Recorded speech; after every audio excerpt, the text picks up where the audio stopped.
Deftere annabi Ejikel. Ejikel o ardiɗo diina emo jooɗi nder Urusalima. Sarel ko yimɓe Babila ummani gariri ndin. Ko nden ɓe sankitayi gariri ndin. Ɓe kosti yeyri en Israila. Ɓe ngaɗi ɓe nder suudu sural. Nden ɓe dillidi e maɓɓe leydi maccungaku. Ejikel o goto nder dillidaɓe. Ngam non deftere nde fuɗɗi e nder hitande nden. Ejikel waɗaniɓe to ndiyam hawritete ngam ɓe ndema nder seeɗu haade to Israilanko en jooɗi. Ko nden emo duuɓi 30 hitande nden haani ɗum ardina mo ardiɗo diina nder Urusalima. Ɗon e ɗon Ejikel sai yi'i wahayu. O yi'i iyende sembinde nde ummoyake e nde suti Urusalima. Duule ɗen maɓɓi ko to e buttulli 4. E woodi gondi mardi e ndi woodi biyeli. Biyeli ɗin suddi buttulli ɗin fuu. Mardiji ɗi e ɗi ngoodi geese 4. Nden o yi'iɗi e ɗi njaha dow kekeji pucci. Gaɗa majum o yi'i mardiji ɗi e ɗi tiigo biyeli maji. Nden e woodi jooɗorgal laamu ɗelkitotongal.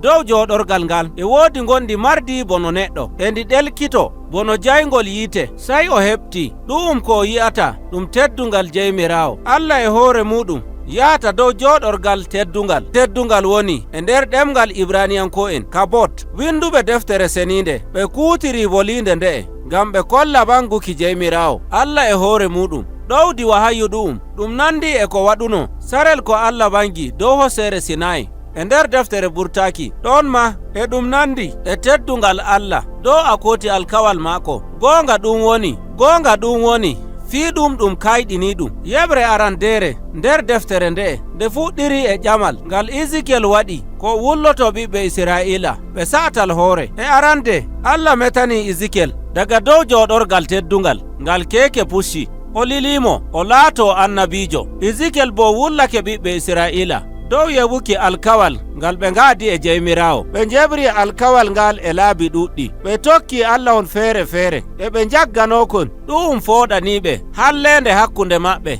e siya goonga. Ngam non Allah saylili Ejikel o waggina ɓe dow konu ngu yimɓe Babila gaddantaɓe. Ɓe kosay Ejikel yaaki leydi masungaku kanko e woɓɓe nder maɓɓe. Haykaliru gondu nder Urusalima ndu sankitetendu. Ejikel huutiniri boliɗe ɗe ngam o andina ɓe lilal ngal Allah hokkimo. O yimmitini ɗum nder gariri ndin. Sai o daro saka maɓɓe emo yimmitinana ɓe non no ɗum wa'rata e nder balndol e annabaku. Allah wi'imo o nyiɓa gariri Urusalima looperi sarel ko ɗum ummantoɓe e konu. O fembo o fe'ita gaasa e kaafahi maako. O tabbitina emo hollira no ɗum wa'rata nyalde nde ɓe konete. O nyamay nyamdu ndu ɗum hokkata aladeji hitande fuu. Nyamdu nyiddundu ndu haana yimɓe nyama, amma dole ɓe nyama ndu. Sarel ngel ɗum fili Urusalima e konu ko ɓuri yurminaki woni annabaku ɗum Allah hokki Ejikel wala jaɓayɗo ko o wi'ata ɓe. Israilanko en ganyimo ɓe nyamri yeeso e sa'atal hoore maɓɓe e hallende gonde nder ɓerɗe maɓɓe. Ɗum no siftoranay en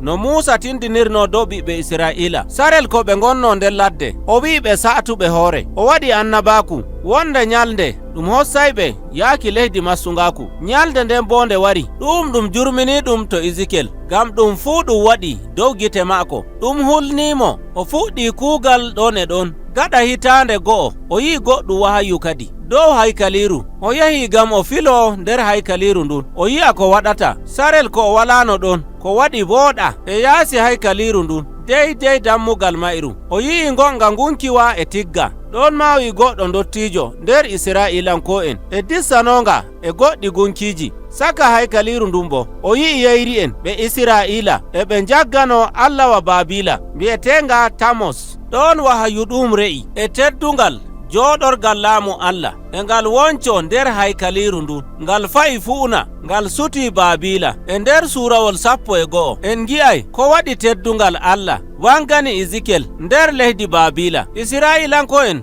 tokki allaji gunkiji ɓe ganyi alkawal maɓɓe ɓe ngaɗi ko Allah wanyi. Allah ɗali haykaliru maɓɓe ɓe ndiwi Allah ngam jikkuji maɓɓe ɗi mburtinimo. Ko lutti tan woni haykaliru ndun sankite, amma Allah yeggitanta yimɓe maako. O tokkiɓe yaaki leydi masungaku. Ngam non o yi goɗɗum wahayu nder suurawol 11 alkawal ngal Allah waɗi nyande go'o o wartiray sumpo maako Isra'ilanko'en o so'oyay ɓe leydi maɓɓe o waylay jikku maɓɓe o ittanayɓe ɓerɗe maɓɓe saatuɗe bano ha'ire o hokkayɓe ɓerɗe koyɗe nde kusel ngam ɓe jiɗamo nden ɓe tokka mo e goonga ɗum waddaniɓe kammunde amma ɗum kayɗini ɗum yiiki dow yeneyi ɗum ɓe ngoni ngam haykaliru maɓɓe sankitama wolde ɓurde mangu nder suurawol 11 kayre woni Allah no ballayɓe ɗum bo ballete anda no deftere nde e wontindiri nder geɓe tati koriɗe ɗum andinol dow kiita Allah e arande dow Isra'ila nden e leƴƴi piliɗi Isra'ila ɗon ma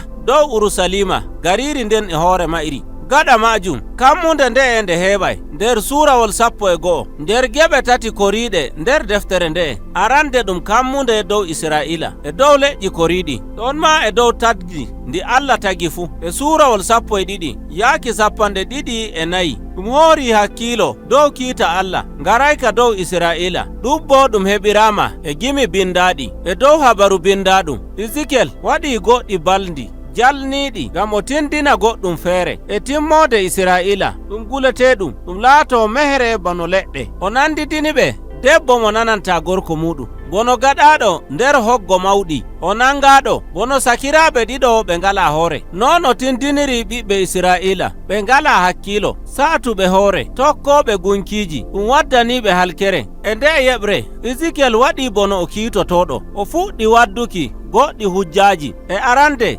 do'ere Urusalima e ɗum hanani ɓe gaɗa duuɓi ɗuɗɗi ɗi alkawal ɓe njewingal ko da ɗum yimɓe ɓurɓe aadilaku nder duniyaru bono Nuufu e Daniyel e Ayuba to e ɓe ɗon e sarel ngel ɓe torata ko Allah yofa Isra'ila ko nde ɓe andi to ɓe torake Allah no nanayɓe joni ɗum jengi moƴƴere Allah ɗum wadda aadilaku e dow lenyol Isra'ila ngo'ol hossukoɓe yaaki massungaku ɗum haani ɓe kewti to ɓe kalkete Ejikel hoori hakkilo maako dow leƴƴi piliɗi Isra'ila ɗon e ɗon leƴƴi ɓurɗi mangu kanji ngoni Masar e Taya Isra'ila hawti hoore e leƴƴi ɗi'i ɓe tokki allaji maɓɓe e gunkiji maɓɓe ngam non sai Allah baggini laamiɗo Taya e mo Masar ngam mangu hoore maɓɓe ɓe kocci hoore maɓɓe bono Allah anduɗo ko woɗi e ko woɗa dow ko ɓe suɓani hoore maɓɓe fu Allah nangi laamiɓe ɓe ngam mangu hoore maɓɓe sai o andini ɓe Babila hutirayɓe bo ɗum do'ayɓe kiita Allah no nangayɓe e ko moye tokkuɗo ko ɓe mbaɗata yiiki ɗum rammitinani en suurawol 33 Ejikel waɗi wigere to ɗum suuɗoto ngam ɓen ɗon warayɓe daga Urusalima o hokkiɓe ballire ngam Babila sankiti gariri Urusalima e ko ɓe ngoodi fu gariri ndin ndi do'ama haykaliru ndun ndu sankitama wagginore nde Ejikel waɗi joni kam nde tabbiti ta siftori suurawol 11 na e ɗon habaru ɗum timmini e nder ɗowdi garayndi en ndaray nji'en kammunde nde Ejikel hokki nder wahayu maako amma joni e nder yeɓre arandere nde kanjum woni ko jiiɗen nder deftere Ejikel.